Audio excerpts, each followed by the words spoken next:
Perkenalkan, nama saya Julio Brand Gereda dengan NIM 22104101192. Saya akan mempresentasikan bab 7 terkait aspek keuangan. Yang pertama, pendahuluan. Aspek keuangan merupakan salah satu elemen penting dalam manajemen usaha.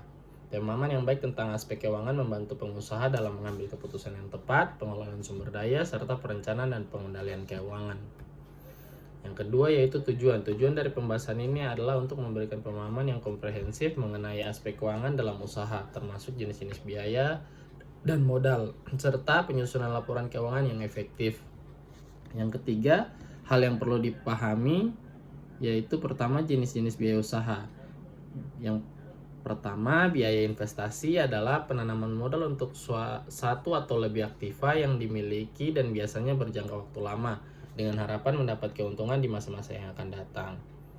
Yang kedua, biaya operasional adalah semua biaya yang harus dikeluarkan agar kegiatan bisnis dapat beroperasi dan berjalan secara normal.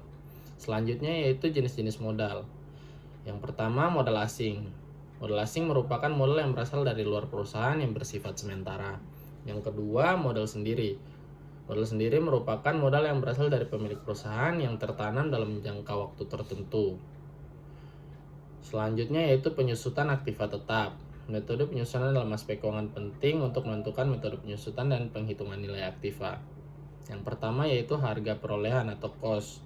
Adalah biaya yang dikeluarkan untuk memperoleh dan menetapkan aktiva tetap. Yang kedua yaitu nilai sisa atau residu. Adalah jumlah yang dapat diterima bila aktiva yang dapat digunakan, dijual, diukur, dikurangi biaya yang terjadi untuk menjual atau menentukan. Yang ketiga yaitu umur ekonomis, merupakan taksiran umur suatu aktiva. Beberapa metode yang digunakan untuk menghitung beban penyusutan yaitu yang pertama metode garis lurus, metode jam jasa, metode hasil produksi, dan metode beban berkurang. Selanjutnya yaitu adalah aliran kas bersih. Yang pertama, aliran kas adalah usulan pengeluaran modal. Yang kedua, aliran kas neto yaitu aliran kas yang diperlukan untuk investasi baru. Yang ketiga yaitu aliran kas neto tahunan, yaitu aliran kas sebagai hasil dari investasi baru tersebut. Selanjutnya ada analisis kelayakan investasi. Yang pertama, analisis kelayakan investasi dalam aspek keuangan adalah proses evaluasi yang bertujuan untuk menentukan apakah suatu investasi layak dilakukan berdasarkan kriteria finansialnya. Itu juga pun analisis kelayakan investasi terbagi menjadi 3, yaitu return of invest atau ROI, yaitu mengukur keuntungan yang diperoleh dari investasi relatif terhadap biaya investasi. Yang kedua yaitu net present value atau NPV, yaitu menghitung nilai sekarang dari aliran kas masa depan yang diharapkan dari investasi. Yang ketiga yaitu internal rate of returns atau IRR, yaitu tingkat pengembalian yang diharapkan dari investasi. Selanjutnya yaitu ada sumber data. Sumber data pun ada terbagi menjadi 2, yaitu sumber data primer dan sumber data sekunder. Yang pertama, sumber data primer adalah data yang dikumpulkan secara langsung oleh peneliti untuk tujuan spesifik dari penelitian tersebut. Terus untuk data primer sendiri pun ada beberapa metode. Yang pertama yaitu wawancara, mengumpulkan informasi langsung dari individu atau kelompok dengan memulai pertanyaan yang diajukan secara lisan. Yang kedua yaitu kuesioner, menggunakan formulir yang berisi pertanyaan yang disebarkan kepada responden untuk menjawab pertanyaan tertulis. Yang ketiga yaitu observasi, mengamati secara langsung perilaku atau kejadian dalam konteks tertentu untuk mengumpulkan sebuah informasi. Yang keempat yaitu eksperimen, melakukan percobaan untuk pengujian hipotesis dan mengumpulkan data berdasarkan hasil yang diperoleh. Selanjutnya yaitu data sekunder. Data sekunder adalah data yang telah dikumpulkan dan dipublikasikan oleh pihak lain untuk tujuan yang berbeda dari peneliti yang sedang dilakukan.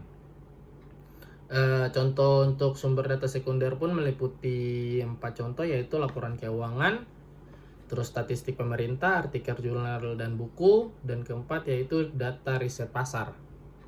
Selanjutnya yaitu apa itu responden? Responden adalah individu atau kelompok yang memberikan informasi atau jawaban terhadap pertanyaan yang diajukan dalam suatu penelitian, khususnya dalam survei dan kuesioner.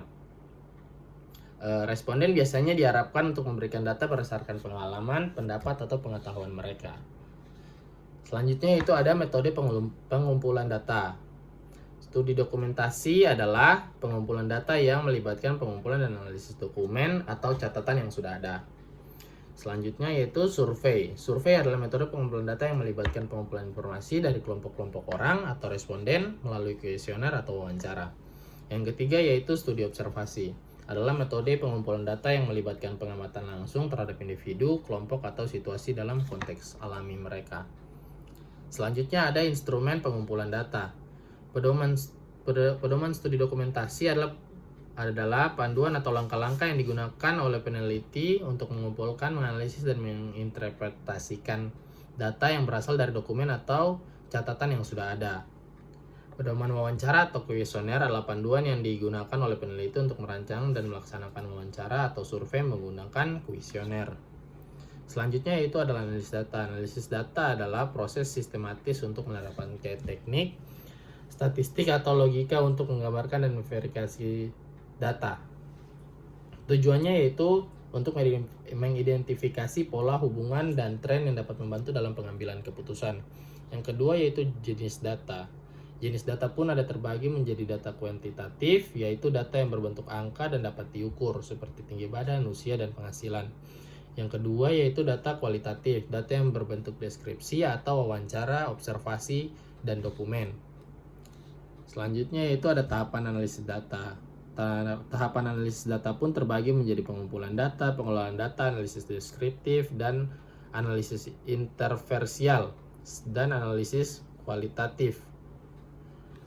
Untuk analisis data pun ada metode analisis data, yaitu statistik deskriptif, statistik interversial, analisis regresi, analisis variasi atau ANOVA, terus ada analisis konten, dan yang terakhir yaitu analisis tematik.